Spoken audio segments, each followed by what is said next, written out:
We felt that there was a need to try and drive some simplicity around this whole sustainability conversation. So a brand helps to facilitate that, but also a building recognition of what that brand represents. And when a grower sees that, they see value, they see something that's focused on sustainability and something that's frankly worth their time. Welcome to the FARMSMART podcast, presented by Nutrien Ag Solutions. Every month, we're talking to sustainable agriculture experts from throughout the industry, along with our very own Tom Daniel, Director of North America Retail and Grower Sustainable Ag, and Dr. Sally Fliss, Director of Program Design and Outcome Management.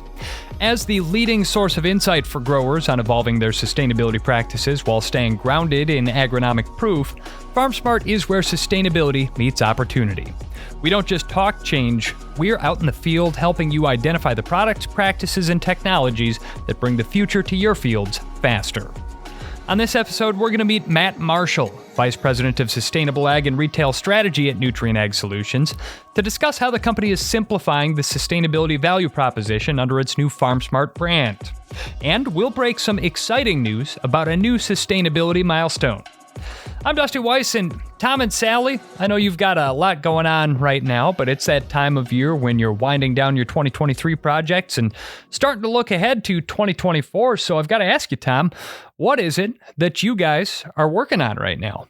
Dustin, we've had a lot of projects have grown, especially in the last couple of years. And Sally's in charge. She's the one that helps us put those programs together and designs them for the field use. And of course, my team's responsibility is to integrate those into our retail group and help them through these projects. But Sally, I think one of the big projects that we've had that has really grown now has been the Arden Mills project. There's new geographies that we're introducing that project to, and I'm just real excited about that partnership with Arden Mills, and I just kind of want to get your comments on it. Arden Mills has grown year over year. We keep expanding that program. It's still primarily focused on different classes of wheat. So winter wheat, spring wheat, hard red, soft white, all the different classes of wheat, a little bit of durum. But we're also adding in additional crops. So for example, on the 2022 cropping season, we also recorded information and growers got paid for entering data on chickpeas. We'll continue to have chickpeas are a part of the 2023 cropping season data that we're starting to reach out to growers and get entered and rolled over into the new cropping season within Agrible. And I think we may add some sorghum acres. So really starting to not only expand the acres, but also expand the crops that we're looking at. And with Arden Mills, we're looking at some rather unique crops. Wheat is pretty typical, but chickpeas and some of these other alternative protein sources are getting to be a bigger and bigger part of some of the specialty products that they make. And this year, we have tied that Arden Mills program to our Sustainable Nitrogen Outcomes program and to the carbon emission reduction generation that we're able to do through Sustainable Nitrogen Outcomes. So it helps three different pieces of the supply chain meet carbon emission reduction goals by those acres participating in both Arden Mills, paying them for the data collection, and Arden Mills and multiple supply chain players helping to pay for the carbon outcomes associated with some of the practice changes growers are doing. So let me get this right. I hear two different programs in what you just described. One, I think is what we would call a measurement program, where a grower is just providing information about how he grew his crop, his field story, as we would call it. That data is gathered and pulled together, and then Arden Mills provides a payment to the grower for supplying that data. And then what I also heard was an actual carbon credit or a GHG reduction, driven, I'm assuming, by nitrogen reduction, as you said. And I get the impression that in sustainability today, there are downstream partners that this is important to them, and they are actually looking at this to make claims on some of the products they produce. Some of it's to make claims on products, Tom. Some of it's just companies up and down the supply chain have made claims for how much they're going to reduce their scope 1, 2, and 3 footprints if they're going to do net zero. It combines both the want to label a product differently and the want to talk about those larger goals that they've stated publicly, that a lot of them have 2025, 2030, 2050 deadlines on meeting the announcements that they've made. The Arden Mills project's exciting for me in a lot of ways because it's kind of been what I would describe as a legacy project. It's someone we've worked with for years, and they continue to grow the amount of acres that they want to include in the program. But A new project that you brought on board this year through a lot of work was the new Bungie project. That's 2 locations. It's located around their soybean crush facility in Council Bluff, Iowa, and also their crush facility around the Decatur, Indiana location. And I guess what really excites me about these 2 locations and these 2 projects is we're now seeing the soy oil business as it relates to biofuels and some of those type things. We're looking at different ways for measurement, and we're looking at opportunities for growers. A lot of times we talk about nitrogen reduction, which is around corn or canola or cotton.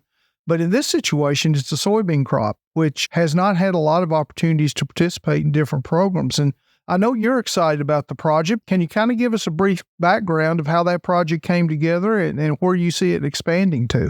Tom, I am excited about the Bungie program because it lets us get at 2 things that we haven't been able to traditionally include in our sustainability and carbon programs.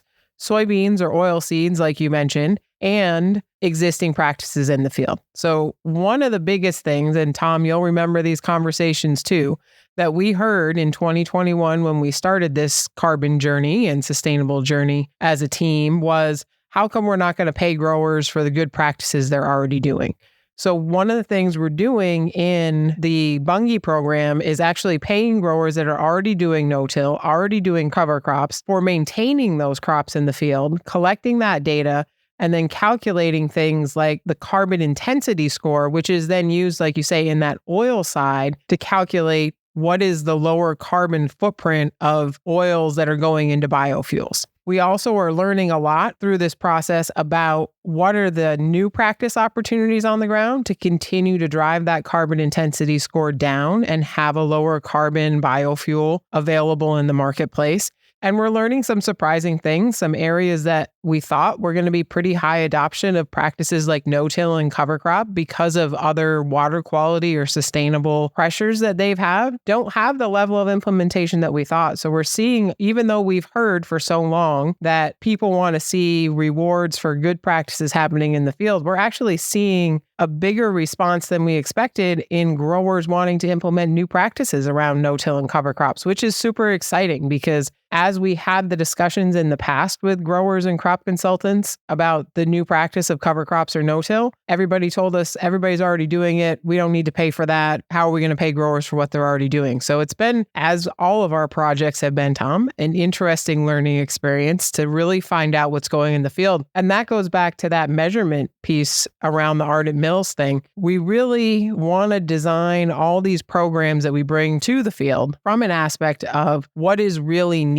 Like we always talk about, what is that real resource concern for the grower, for the field, for the environment, so that we're not bringing programs in front of growers and crop consultants to sign up for things that don't make any sense for them. Sally, one of the key things that I picked up on, though, in what you just said, we have never had a program in the past that we could pay a progressive grower who's implemented new practices on the field, such as cover crop or no-till. We've never had a program that once he's done it, that we could give him credit for it or find him a revenue for that. And what I'm hearing now is that because of the way you're measuring carbon intensity and working with the grower, there are opportunities for the grower today then to participate in this fuel discussion and receive a payment for continuing those farmer practices forward.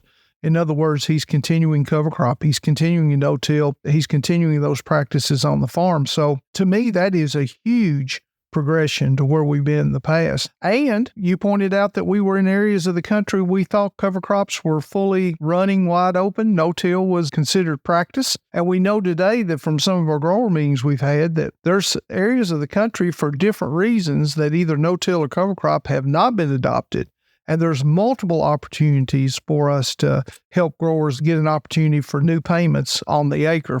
Now, this is a privately funded program, Sally. So from your perspective, are there other opportunities a grower might look at because this is privately funded versus going directly to some other sources of revenue? For sure. There are the NRCS program payments. So it's an order of operations thing for us that as long as they sign up for our program first, they can then sign up for funding through NRCS EQIP programs like they would regularly sign up for cover crops or nitrogen management or tillage changes. They could also participate as more and more of the climate smart commodity programs get on the ground. They could sign up for those programs at the same time because, as you said, we can bring more value to the acre as we bring private dollars and public dollars to the same acre. And one thing that makes what we're paying for a little bit more unique versus either an EQIP program or those climate smart commodity programs is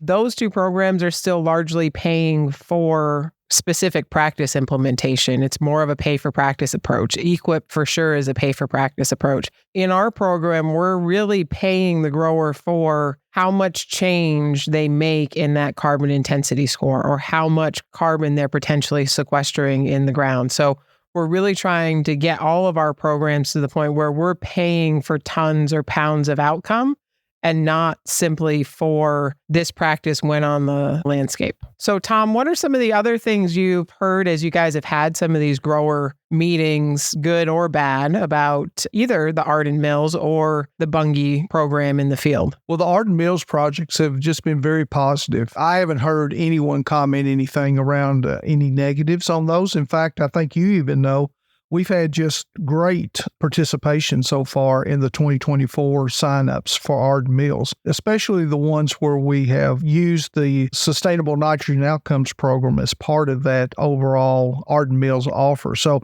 we're seeing areas of the country that typically have not signed up for programs like this are starting to sign up because the payments are good payments, but also the data lift is not as strenuous as it can be for some other programs. So we're seeing growers that are engaged in these. I keep hearing from everybody, Sally, is that these are one-year programs, and people like that. They don't like these long-term agreements, and they prefer to have these one-year agreements around the crops that are growing in the field. So I think that's one of the main advantages. And I'm going to go back and just restate what you said. The idea that a grower in the Bunge project, for instance, could also get an EQIP or other government-based programs in addition to a payment from a private company like Bunge through a practice change, those have been very positive. Now, I want to stress it one more time, though. There is an order of sign-up that has to be maintained in that, right, Sally? And if you would state that one more time, just so it's clear. So they have to sign up with us first and then sign up for the other programs after that. And that really is not because the government or outside funding that isn't private funding won't let them sign up for us afterwards. It's because we need to show, as we verify carbon credits, that our program was the program that caused the grower to make that practice change. So we've got to have our program as the first program they're signing up for, and then we can help growers find other opportunities to bring more value back to that acre. With that said, the biggest things I'm hearing from growers is the opportunity to layer in multiple programs on a single acre, larger revenue opportunities. I had a grower in the Decatur, Indiana area told me the other day that with the EQIP program in his geography and the Bunge project, that if he implemented new cover crop and new no-till, he could get $75 an acre. That's a big number. There's opportunities there for a grower to take a look at purchasing drill equipment to plant cover crop now and implementing those. And of course, he gets to continue that project forward as he maintains those products in the field. He may not be new practice, but he'll be a legacy grower that continues to gain some of those payments if he re-enrolls those fields each year in that type project. So to me, those are the big positives. And I want to stress too, Sally, we have a customer success team within Nutrien today that is there to assist the grower every day in making sure his data gets pulled in and that is correct in the system so that it can be validated through the system. So he's not out there on his own doing it. He's got the customer success team from our Sustainable Ag group that's more than willing to help him and get him through that process. So Sally, any follow-up questions or thoughts on either of these two projects moving forward? No, but I would like to mention in 2021, we started all these programs with the intent to achieve a verified carbon credit. And I am very excited and relieved to announce that we did achieve getting Scope 1 carbon offsets verified off of 2021 enrolled acres. last month. Those are officially posted to the Climate Action Reserves Registry and available for purchase should anyone want to offset some of their own emissions with the credits that we were able to achieve. And so that really represents that we are able to start at the beginning with the practices that we think work best for that grower in the field, all the way through data collection, all the way through verification and validation. And now we've got these credits available for somebody to really use that wants to have agriculture as a part of the offsets that they're using in their accounting. Well, Sally, I've looked in every drawer. I thought I had a party hat and one of those blowhorns that I was going to blow into the mic to celebrate, because I know that has been a huge process, right? So I just wanted to let you know, congratulations, because your team has worked extremely hard on that. And as far as I know, we're the first ag retail company to achieve that goal. We are. I certainly didn't expect to have any late-breaking news in the middle of our podcast recording here, but as we used to say in the news business there, Sally, you really buried the lead on this one, but congratulations. That's exciting to hear, and of course, these sorts of strategic alliances that you've built with companies like Ardent Mills and Bunge, they're part of Nutrien Ag Solutions' broader sustainability goals, and the person who helps drive that long-range plan for the company is Matt Marshall, the Vice President of Sustainable Ag and Retail Strategy. We're going to get to meet Matt, talk a little bit more about some of the long horizon plans for Nutrien Ag Solutions and its sustainability programs. That's coming up in a moment here on the FARMSMART podcast.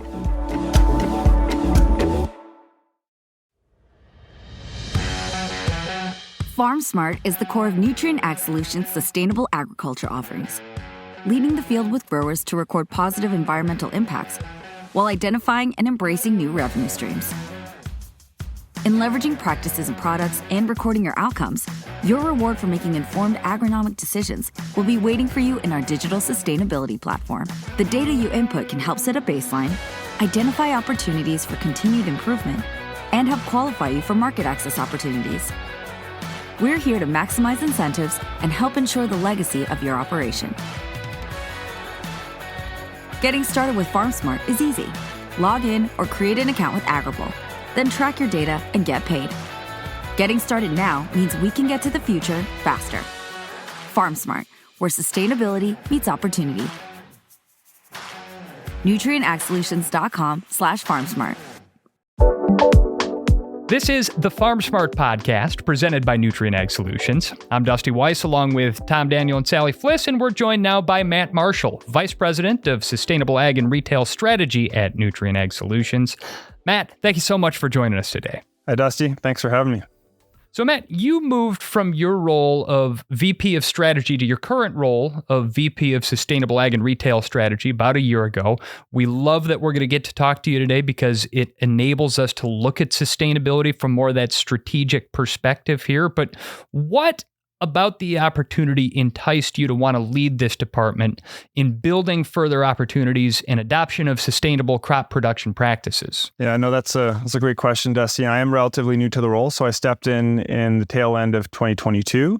I've been with Nutrien for about 12 years, working in around strategy and business development type positions. Sustainability, as you might know and be aware, is a really integral part of our strategy as Nutrien. And when we look across the broader business, there's obviously plenty of opportunities for us to enact change and drive improvements and demonstrate to our various stakeholders that we're in a really great position to drive impact and improvements around that whole sustainability conversation. Being such an integral part of our strategy, I was involved in some of the early onset work that we had done in the retail business, namely around our kind of first iterations of our carbon program, which have evolved quite a bit since the early days about 2 years ago. So I had the opportunity to work with Sally and Tom, even though I wasn't necessarily in the role that I'm in now, around how those programs were initially shaped and how we were thinking about the strategy. So there's a real natural kind of connection there from my prior role that I was in, at the Nutrien level, and seeing all the opportunities that we had within our retail business and really our position in the value chain to really support our grower customers and find an opportunity to create some real value more through a strategic and a business lens around what a focus on sustainability can mean to Nutrien Ag Solutions. And of course, this time of transition that's been taking place in sustainability at Nutrien Ag Solutions, it goes beyond just your tenure there because in the spring, we rolled out a new portfolio brand titled FARMSMART. The primary purpose here is better organizing our program offerings and increasing the digestibility of our messaging in this complex and convoluted market. Can you elaborate just a little bit on how you see the pillars of the brand, practices, proof, and profit, and how those enable us to break down some of those complexities in the sustainability world? Yeah, I mean, as you pointed out, we felt that there was a need to try and drive some simplicity around this whole sustainability conversation. Obviously, there is a little bit of confusion, a lot of competing value propositions and offerings in the market, and we want to try and cut through that with something that was recognizable, so a brand to facilitate that, but also building recognition of what that brand represents. And when a grower sees that, and even our own kind of field folks, they see that brand and they see value, they see something that's focused on sustainability and something that's frankly worth their time. When we look across these three different pillars, practices, obviously that's where a lot of the focus is and where we're kind of originating the focus on specific practices that drive measurable improvements. That can be around soil health, GHG emission reductions, improvement in water use and water quality, even things like biodiversity. And so there's a whole host of different things that we can focus on the practice side. The proof side is obviously we need to provide the data and supporting evidence that we're actually implementing these practices and that we're getting the results and impact that we're expecting. So that's another really important pillar. And then the profit side, this needs to make economic sense for growers.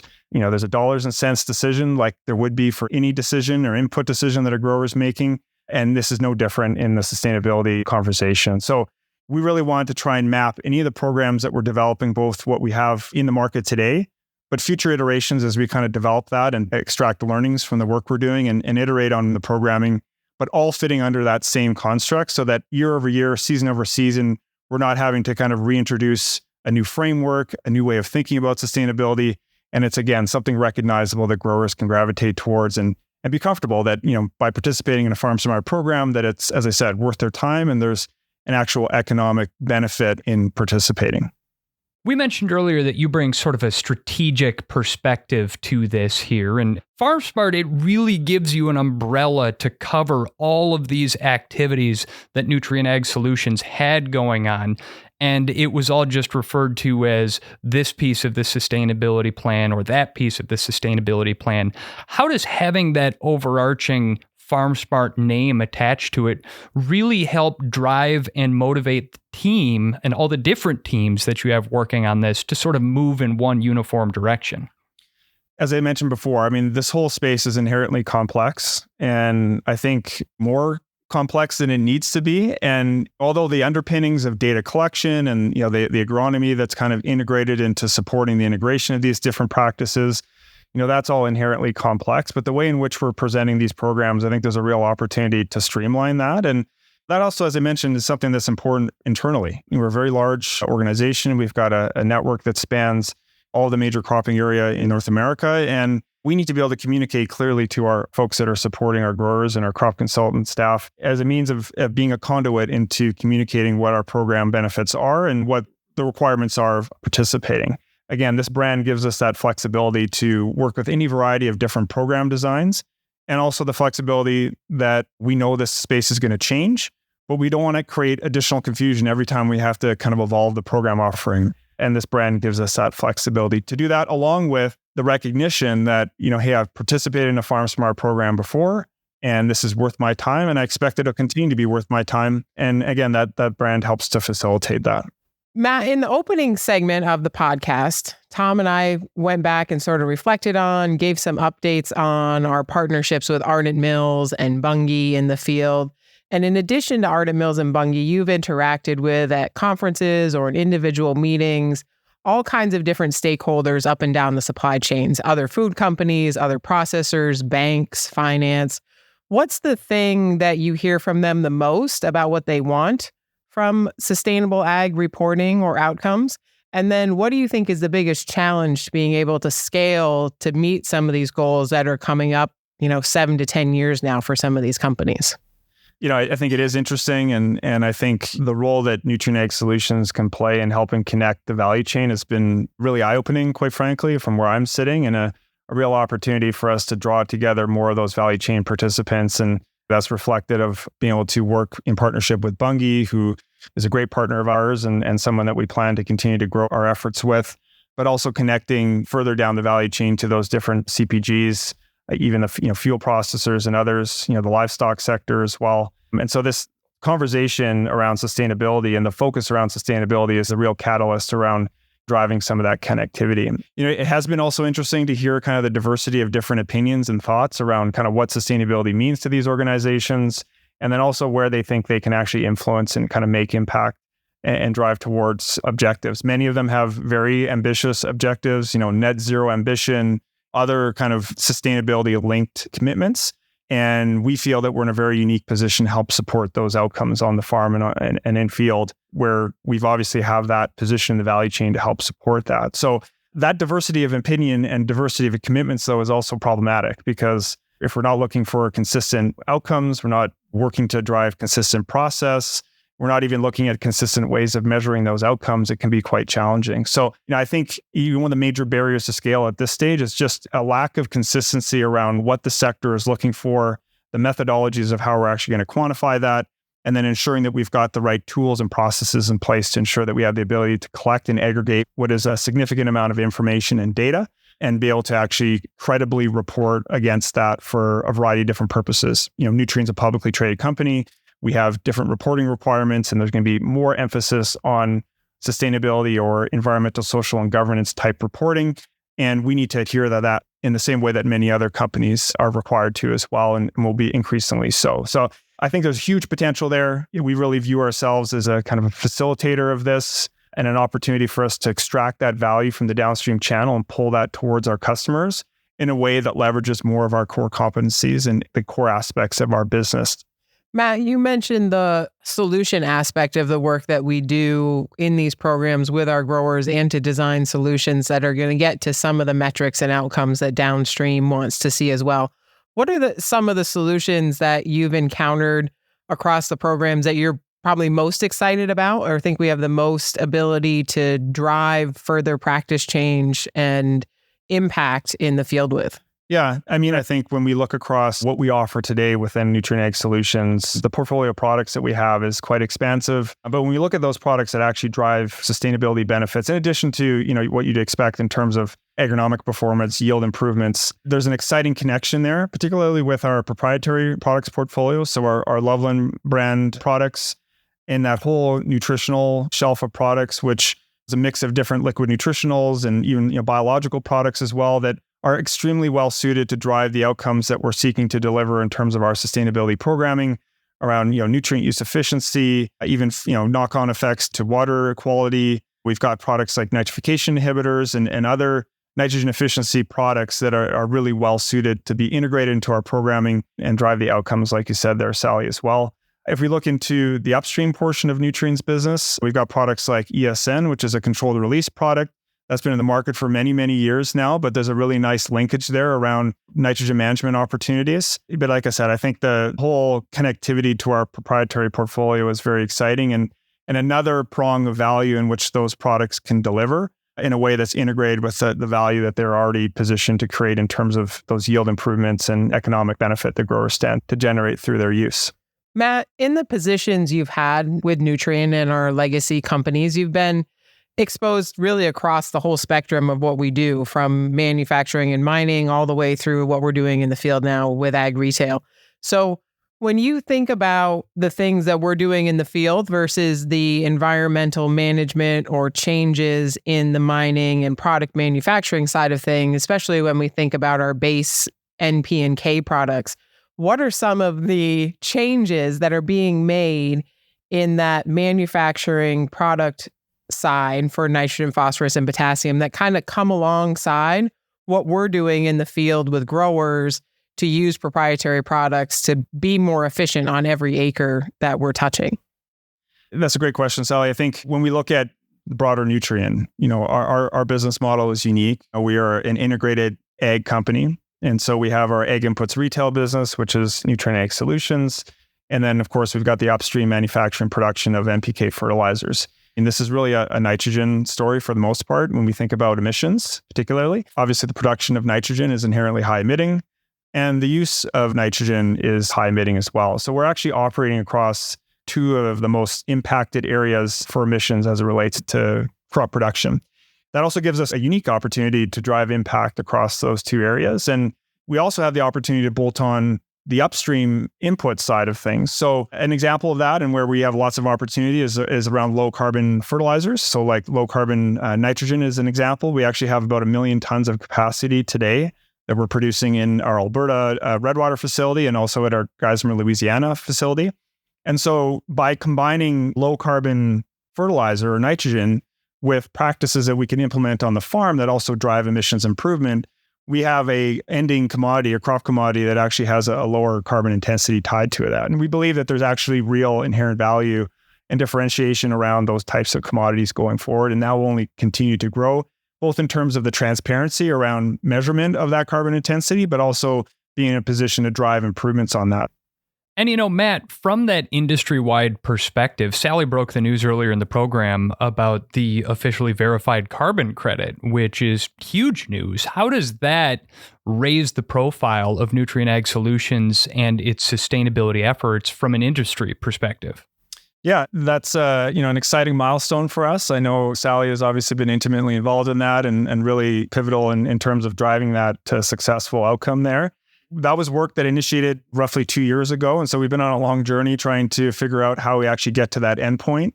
We've always positioned ourselves as having an end-to-end offering. So we start with the solution or the practices that we're looking at actually implementing on the acre.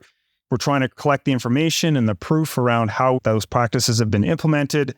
And then we're pushing that into an external verifier to actually have an external set of eyes that's verifying both the practice, but also the data and how that's actually been implemented. And to prove we can actually run an end-to-end process from practice implementation to creating a measurable unit of improvement, in this case around GHG emissions, with a very credible organization or standard body like the Climate Action Reserve or CAR, which is the organization that these credits are under, with an arm's length verifier who's verified the process that we've went through and kind of confirmed that we've done what we've needed to do to create those credits, is very exciting. It also creates us an opportunity to now engage with that downstream channel we mentioned to say, hey, listen, we can create an attribute in which, it's validated, it's confirmed. And, that helps us to create more opportunities as we look to try and deepen that value pool for growers that we kind of have the opportunity to pull closer to our customers. The nature of carbon credits, I know there's been a lot of volatility in that market. And so we are approaching that space with caution, but we do believe there's opportunities to monetize those units. And over time, the whole sector is looking for emission reductions and improvements within the value chain. And so we see greater opportunities to create more of those outcomes that are more of that inset nature, where we're creating improvements within the value chain. So we're not looking to sell that to an airline or some external sector. We believe that over time, these outcomes are going to be consumed within the value chain. And that's really important for Nutrien, but also important for those partners that Sally had mentioned earlier as well. So Matt, this is usually the hardest question we ask on the podcast. If there were one thing that you could tell retail employees and partners in the field about why Nutrien Ag Solutions is so involved in sustainable ag, what would that one thing be? That is a challenging question. I feel like there's many things, but I think we really want to instill in our grower customers and in the partners that we're working with today and others that we're trying to attract and kind of work with us. We are very uniquely positioned. I mean, I think, even if we look across, our global business too, I think that's a really interesting opportunity for us as well, given our global reach and our network and the ability to connect with large multinational organizations that have global aspirations and touch a very large geography in the same way that we do, combined with things like our integrated business model, as I mentioned earlier, around being able to tackle both the input side of the equation, but also what happens on the acre. And then just, leveraging our network and the relationships that we have with our customers and the opportunity to integrate the sustainability conversation into what we're already doing for our customers today as the opportunity. So I'm really excited about the work we're doing. We're on a journey here. We've got a lot of work yet to do, but I feel really confident in the team that we have. And I think we can be confident and proud of the progress that we've made to date, but certainly more to do. Well, Matt, it's certainly an eye-opening conversation for us, just hearing about all of the different balls that you have to keep up in the air in your role, and sort of a great reminder of what the view is from 30,000 feet here, as we spend a lot of the time boots on the ground in individual farm fields as well. But we thank you for sharing the perspective and getting us up to speed on all the updates. Matt Marshall, Vice President of Sustainable Ag and Retail Strategy at Nutrien Ag Solutions. Thank you so much for joining us on the FARMSMART podcast. Thank you, Dusty. Thanks, Sally. That is going to conclude this edition of the FarmSmart Podcast. New episodes arrive every month, so make sure you follow the FarmSmart Podcast in your favorite app and visit nutrienagsolutions.com/FarmSmart to learn more. The FarmSmart Podcast is brought to you by Nutrien Ag Solutions. Our executive producer is Connor Irwin, with editing on this episode by Matt Covarrubias and Will Henry. And the FarmSmart Podcast is produced by PodCamp Media. Branded podcast production for businesses, podcampmedia.com. I'm Dusty Weiss for Nutrien Ag Solutions. Thanks for listening.